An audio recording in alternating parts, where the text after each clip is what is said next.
আমি আজকে ঘরোয়া পদ্ধতিতে মোমো রেসিপি তোমাদের সাথে শেয়ার করছি।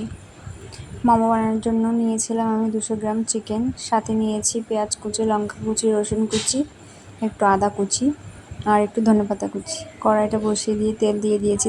তেলটা গরম হয়ে গেলে একে একে রসুন কুচি, পেঁয়াজ কুচি, আদা কুচি, লঙ্কা কুচিটুকু দিয়ে দিয়েছি।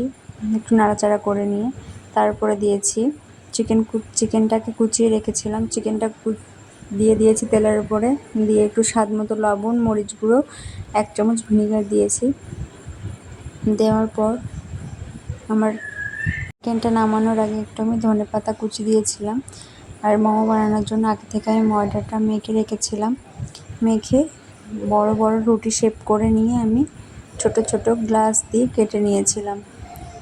তারপর দেখো একে একে বিভিন্ন রকম মোমো শেপ দিয়ে মোমোটা স্টিম হয়ে গেছে। ফাইনালি আমার মোমোটা দেখো একটু ভাপ ভেঙে দেখিয়ে দিয়েছি।